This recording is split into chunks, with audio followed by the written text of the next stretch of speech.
Helicopter বিধ্বস্ত হয়ে ইরানের প্রেসিডেন্ট ইব্রাহিম রাইসি সহ ৯ জনের মৃত্যুর ঘটনায় প্রথমবারের মতো তদন্ত প্রতিবেদন প্রকাশ করেছে ইরানি সেনাবাহিনী। বৃহস্পতিবার এই তদন্ত প্রতিবেদন প্রকাশিত হয় খবর তাসনিমের।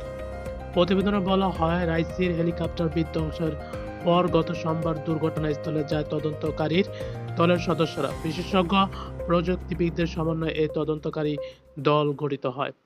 তদন্ত প্রতিবেদনে বলা হয়, হেলিকপ্টারটি পুরো পথ ধরে তার পূর্বনির্ধারিত পথেই ছিল এবং ফ্লাইট রুট থেকে বিচ্যুত হয়নি।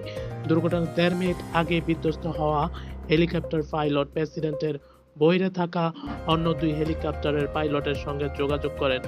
বিধ্বস্ত হওয়া হেলিকপ্টারের বুলেট বা অনুরূপ কোনো জিনিসের আঘাতের চিহ্ন পাওয়া যায়নি। হেলিকপ্টারটি বিধ্বস্ত হয় একটি পর্বতে, এরপরেই সেখানে আগুন ধরে যায়। ইরানের সামরিক বাহিনী জানিয়েছেন, কুয়াশা এবং নিম্ন তাপমাত্রার কারণে উদ্ধার অভিযান ব্যাহত হচ্ছিল। সোমবার স্থানীয় সময় ভোর ৫টায় ড্রোনের সহায়তায় বিধ্বস্ত হেলিকপ্টারের ঘটনাটি সঠিকভাবে শনাক্ত করা হয়।